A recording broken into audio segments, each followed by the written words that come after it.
বারান্দায় এসে বসলাম। বাইরে কি সুন্দর রোদ, রোদ ঝলমল করছে। যত বেলা বাড়বে রোদ চড়বে, গরমটা তখন বাড়বে।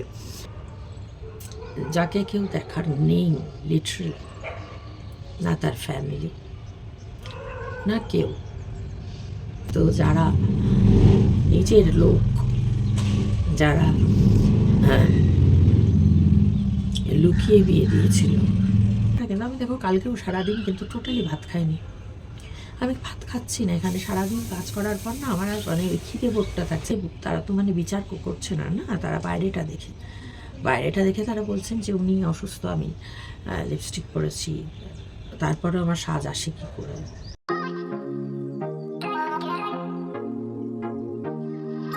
শুভ সকাল বন্ধুরা। এলাম পায়রার বকম বকম শুনতে শুনতে। আজকে হচ্ছে 3রা ফেব্রুয়ারি সোমবার, আর এখন বাজলো 7:15। বারান্দায় এসে বসলাম। বাইরে কি সুন্দর রোদ, রোদ ঝলমল করছে। যত বেলা বাড়বে রোদ চড়বে, গরমটা তখন বাড়বে। এখানে তো সেই এই যে বারান্দায় এখন বসেছি, এখন একটু ঠান্ডা ঠান্ডা, কিন্তু আদারওয়াইজ তো ঠান্ডা নেই। ঘরে ফ্যান চলছে পুরো সারা রাতে। এখানে তো ওয়েদার একরকমই থাকে, তবে আগে ওয়েদার ভালো পেতাম, মানে আগে ফ্যান এভাবে চালানোর প্রয়োজন পড়তো না। এই সময় তো নাই, খুব গরমের সময় এসেও দেখেছি না, কিন্তু গত বছর থেকেই দেখছি ওয়েদারটা একটু অন্যরকম হচ্ছে। তো সেটাই। কেমন আছো বন্ধুরা? আশা করি সবাই সুস্থ আছো, ভালো আছো, আর যে যেখানে আছো ঈশ্বরের কৃপায় নিরাপদে আছো, মঙ্গলে আছো।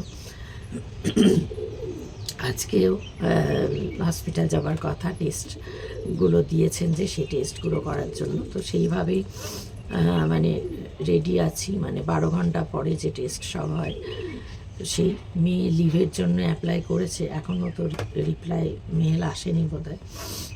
তো কিন্তু ওই যাবো বলেই ইয়ে করা, কারণ যত দেরি হবে তত, কারণ আজকে টেস্টগুলো করার পর টেস্ট রিপোর্টগুলো পাওয়া যাবে হয়তো, সম্ভবত আজকেই।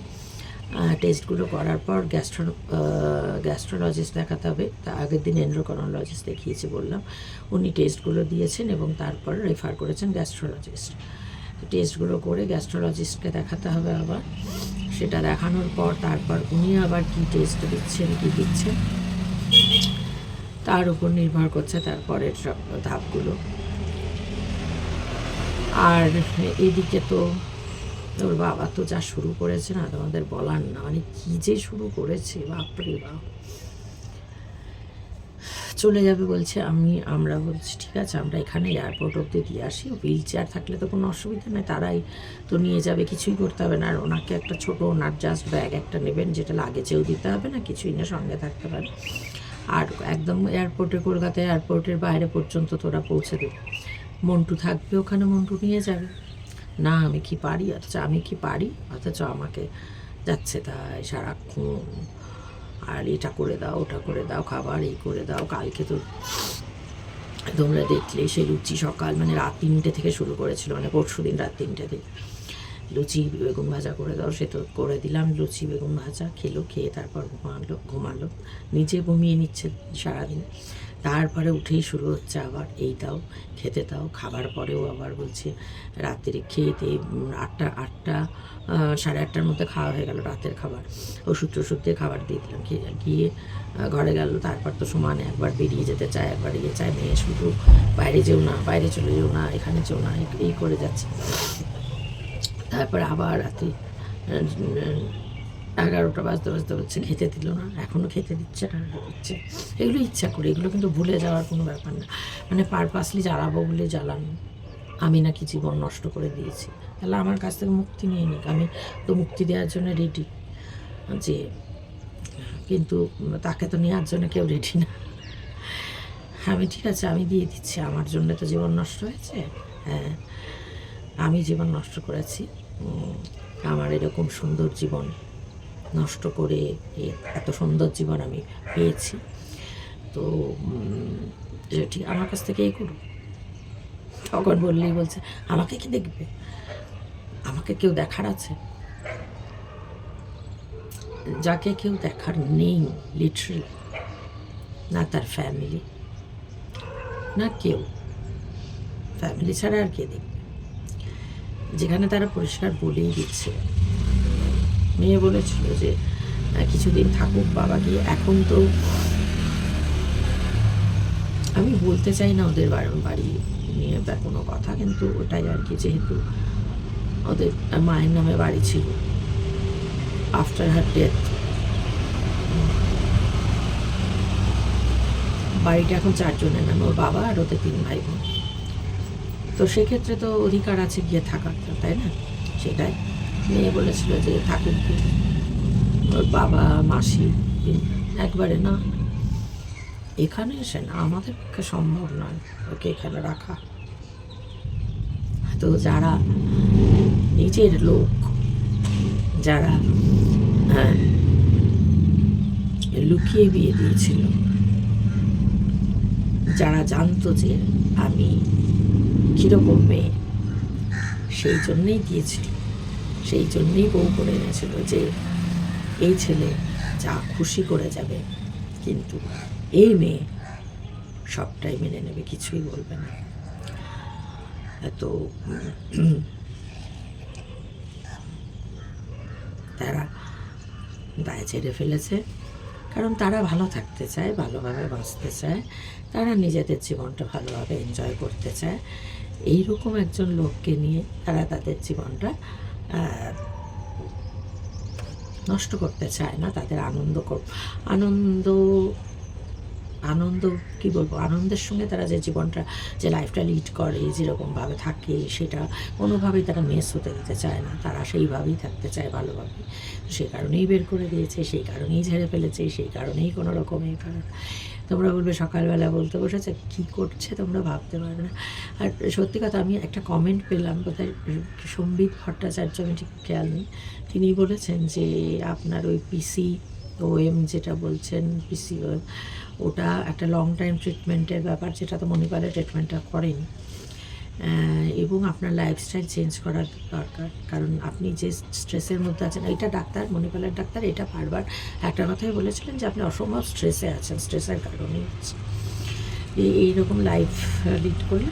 আমি জানি, দেখো আজকে যে টেস্ট হবে, যাই হোক না কেন, এত মেন্টাল প্রেশার থাকলে না, কোনো রোগী তুমি 1000 ট্রিটমেন্ট করলেও ঠিক হয় না, হবে না। মেন্টাল প্রেশারটা একটা মারাত্মক প্রেশার। ফিজিক্যাল টর্চার তো একটা টর্চার অবশ্যই, মেন্টাল টর্চার কিন্তু তার থেকেও আর অনেক বেশি। একটা থাপ্পড়ে যতটা না লাগে, একটা বাজে কথায় বুকের ভেতর যেটা লাগে না, সেই ঘাটা অনেক বেশি। তো কীভাবে লাইফস্টাইল পাল্টাবো জানি না। আপাতত মুক্তির কোনো পথও দেখছি না, মুক্তির পথ জানি না।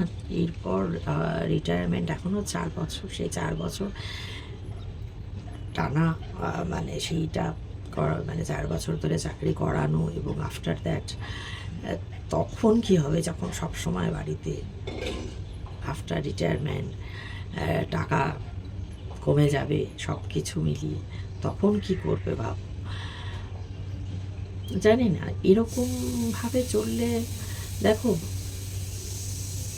মায়া মমতা যা কিছু বলো আছে, কিন্তু একতরফা করতে করতে করতে করতে না, মায়া মমতা ভালোবাসা এসবের কারণেই আজও টেনে চলেছি, আজও করে চলেছি, কিন্তু একতরফাভাবে হয় না বেশি দিন। আর কোনো মানুষই না এরকম সিচুয়েশনে সুস্থ থাকতে পারে না। তাও আমি দেখো হাসি মুখেই আসি, বলবে হাসি মুখে এসে বলছে, যারা আমাকে মানে নিন্দুক, যারা ক্রিটিসাইজ করে, দেখো নিন্দা করা, আমি বলেছি criticism, healthy criticism are always acceptable, healthy criticism are always acceptable. কিন্তু এখানে হেলদি ক্রিটিসিজম হয় না, এখানে ক্রিটিসাইজ করা হয়, কিচ্ছু না জেনে জাজ করা হয়। আমি একদিন একটা লিপস্টিক পরে বেরোলে সেটা নিয়ে জাজ করা হয়, আমার চেহারায় বোঝা যায় না সেটা নিয়ে জাজ করা হয়। কেন বোঝা যায় না? এত যে আমি আমার সঙ্গে তুলনা করছি না, অনন্ত আম্বানিকে মোটা মোটা মোটা মোটা এই যে লোকে বলে, সে কি খেয়ে দিয়ে মোটা, সে কিন্তু অসুস্থতার কারণে মোটা। তা না হলে তারা যে লেভেলের তারা তো প্রচুর ট্রিটমেন্ট করতে পারে যা কিছু, তারপরেও মাঝখানে কমেছিল, তারপরে আবার হয়ে গেছে। তার কারণ সেটা তার শারীরিক কারণে, তার যা মেডিসিনস নিতে হয় বা শারীরিক সেই সব কারণে মোটাটা। কিন্তু আমি দেখো কালকেও সারাদিন কিন্তু টোটালি ভাত খাইনি, আমি ভাত খাচ্ছি না এখানে সারাদিন কাজ করার পর না, আমার আর মানে খিদে বোধটা থাকছে না। হ্যাঁ এটা ওটা মানে কিছু হয়তো হালকা ফুলকা কিছু খাচ্ছি, হ্যাঁ একটু পপকর্ন খেলাম, বলবো ওটাকে একটু চা আর বিস্কিট খেলাম, এইভাবে মানে খইয়ের বদলে পপকর্ন, এভাবে আছি, এভাবে চলছি। কিন্তু এটা তো মানে তারা তো দেখে, তারা তো মানে বিচার করছে না, না তারা বাইরেটা দেখে তারা বলছেন যে উনি অসুস্থ, আমি লিপস্টিক পরেছি, তারপরে আমার সাজ আসে কী করে। আচ্ছা বলো তো, আমি যখন বাড়িতে দিনের পর দিন মাথা ভর্তি তেল নিয়ে থাকি, ম্যাক্সি পরে ওই বদ্ধ ঘরটার মধ্যে, ওই ছোট্ট ফ্ল্যাটটুকুর মধ্যে যতক্ষণ উনি স্কুলে থাকেন, স্কুল থেকে ফেরার পর ঘরে বদ্ধ হয়ে থাকি, তখন তো বলো না কেউ যে এরকমভাবে জীবনযাপন করা যায়, এই বদ্ধভাবে এইরকম, এই মাথায় ভর্তি তেল কেন তেল মাখি, মাথায় এত কষ্ট হয়, মাথা ঠান্ডা, মাথায় সাদা চুল ভর্তি, হ্যাঁ ম্যাক্সি পরে একভাবে ঘরে বন্ধ। তখন তো বলো না, যারা ক্রিটিসাইজ করছেন আমি তাদের কথা বলছি, তখন তো বলেন না যেভাবে কিভাবে থাকতে পারছেন। একদিন লিপস্টিক পরলে, একদিন একটা ভালো ড্রেস পরলে, তখন বলছেন হাজব্যান্ড অসুস্থ, তারপরেও ডার্ক লিপস্টিক। কেন ভাই, লিপস্টিকের কালারটা কি আপনারা ঠিক করে দেবেন? আমি ডার্ক লিপস্টিকই পরি বরাবর, আমার হালকা লিপস্টিক আমাকে মানায় না বলে আমার মনে হয়, আমি বরাবর ডার্ক লিপস্টিক পরি। What's your problem? আপনাদের সমস্যাটা কি? আমি তো ভাই আপনাদের কাছে কোনো সাহায্য চাইনি, চেয়েছি কি? চাইনি। তারপরেও আপনাদের বিরাট সমস্যা আমাকে নিয়ে। আমি একদিন সাজলে, একদিন একটু ড্রেস ভালো করে বেরোলে, আপনারা কিন্তু জানেন না আমি কি জীবনটা যাপন করি দিনের পর দিন। আপনাদের কোনো আইডিয়াই নেই যে এরকম জীবন মানুষ একটা দুটো দিন নয়, 29টা বছর এবং প্রত্যেকটা দিন যাপন করতে পারে, করা যায়, সম্ভব। আমি বলেছি না একদিন, আমার ভালোবাসা, যারা আমাকে ভালোবাসে প্রকৃত, যারা আমাকে বোঝে, আমি তাদের কথা উল্লেখ করে তাদের নিয়ে একদিন আমার একটা ব্লগ ভিডিও যাই হোক করবো, সত্যি করবো। তারা আমাকে সত্যিই বোঝে, অন্তর থেকে বোঝে যে কোনো এখানে আমি মিথ্যাচার করে কিছু করতে আসি। সাধারণ জ্ঞান থাকলে এটুকু বোঝার কথা যে আমি যে বয়সে চ্যানেলটা ওপেন করেছি এবং করছি, এখানে ওরকমভাবে ভিউজ হবে না, আমি ওরকমভাবে বিশাল কোনো ইউটিউবার হয়ে যাব না। আমার কিন্তু এইটুকু জ্ঞান রয়েছে, তার কারণ খুব সামান্য হলেও পেটে একটু বিদ্যা আছে, এইটুকু জ্ঞান আছে যে কখনোই হতে পারে না, কখনোই হতে পারে না। আমি কখনোই আশা করবো না, আমি যেটুকু পেয়েছি এটাই আমার কাছে অনেক। আমার যে আজকে 5,923 জনের পরিবার, এটা আমার কাছে বিরাট, আমি কোনোদিন ভাবিনি।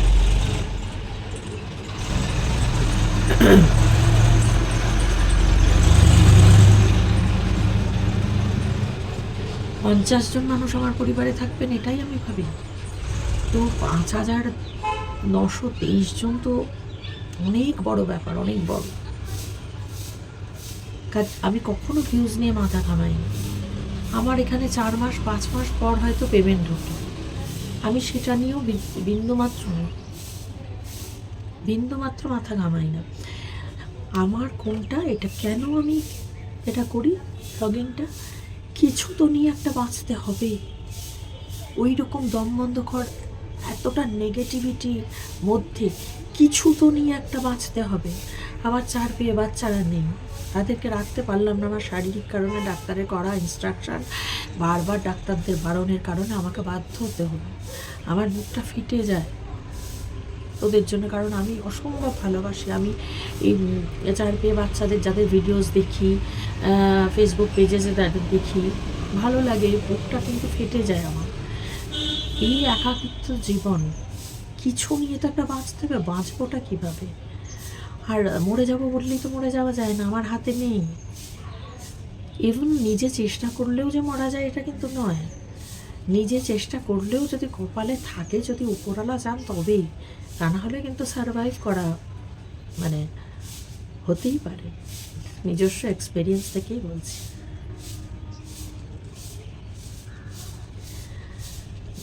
নিজে যেতে চাইলেও যাওয়া যায় না, তিনি না চাইলে। আমার যদি না থাকে বলবে সকালটা এভাবে কাটিয়ে দিলে, হ্যাঁ সকালটা কেটেই গেল তোমাদের সঙ্গে এভাবে বলো। তুই বেরোবো, বেরিয়ে তো হসপিটালে ধরো কিছুই ওভাবে তোলা যায় না, ওভাবে দেখানোও চায় না। আর আমি বললাম না, এখনও ঠিক সেভাবে স্বচ্ছন্দ হতে পারিনি ক্যামেরা বার করে সব সময় তুলব, যেটুকু তাও একটু আধটু হয়তো সামান্য নেই ক্যাপচার করি। আজকে সকালবেলা ভেতরের কথাগুলো বেরিয়ে এলো বলেই বলছি, যে এতটা নিয়ে এত কিছু যে সহ্য করে এত কিছু নিয়ে চলি, যারা ক্রিটিসাইজ করছেন এইরকম ক্রিটিসাইজ করতে হবে বলেই করছেন, এমন কোনো নয় যে আমার কোনো ভালোর জন্য কোনো পরামর্শ দিচ্ছে। যারা দেন না তাদেরকে আমি জানি, যারা বলেন। মধুমিতা ম্যাডাম আছেন একজন, মধুমিতা ম্যাডাম, আমিও প্রথমে ওনাকে ভাবতাম যে উনি, ওনার কথাগুলো একটু হার্শ লাগতো, মনে হতো খুব কঠোর, আমাকে করে বলছেন। পরে আমি বুঝেছি যে না, উনি আমাকে খুব ভালো করে বুঝেছেন।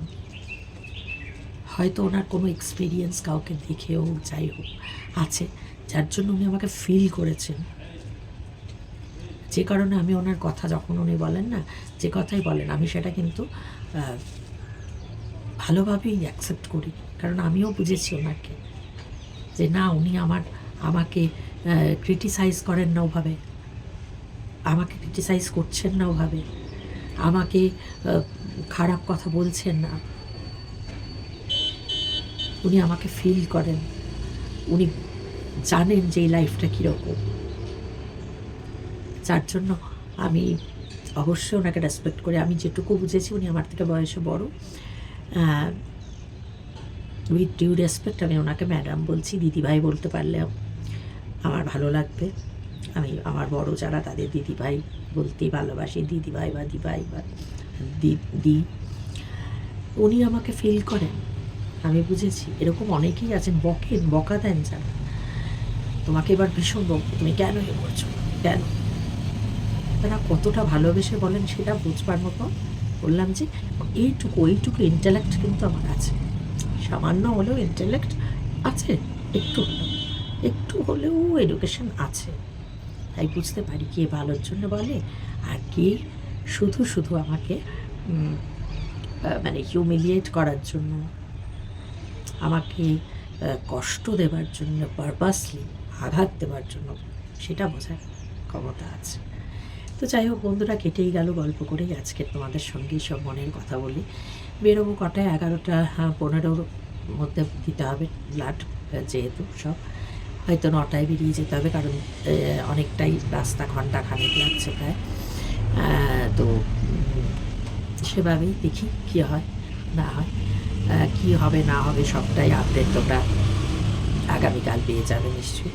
আসলে ফিরে এতটা টায়ার্ড হয়ে যায় না ফিরে, তো তখন আর মানে ইয়ে থাকে না। তো ঠিক আছে, চলো বন্ধুরা, আজকে বকবক করেই হয়ে গেল, গোটা সকালটা কেটে গেল তোমাদের সঙ্গে। গোটা সকালটা না, মানে অনেকটা সময় কেটে গেল তোমাদের সঙ্গে। তো তোমরা খুব ভালো থেকো। যদি আমার বকবকানি ভালো লাগে, আমাকে যারা ভালোবাসো, যারা সহ্য করো, তারা লাইক করো, কমেন্ট অবশ্যই করো, বকুনি দিয়েও কমেন্ট করো। কারণ তোমাদের বকুনি যারা দাও, তারা যে আমাকে কতটা ভালোবাসো সেটা আমি খুব ভালো করে জানি, ভালো করে বুঝি। আর চ্যানেলটা প্লিজ সাবস্ক্রাইব করো যারা এখনও করেনি। তো ঠিক আছে বন্ধুরা, আজকের মতন বিদায় নিচ্ছে। দেখা হচ্ছে আবার নতুন একটা ব্লগের সঙ্গে। ততক্ষণ সবাই খুব ভালো থেকো, সুস্থ থেকো, নিরাপদে থেকো। গোটা দিনটা ভালো কাটুক, সকাল এখন। খুব ভালো থেকো সবাই, কেমন? আজকের মতন আসি, ভালো থেকো। অনেক অনেক অনেক ভালোবাসা সবাই।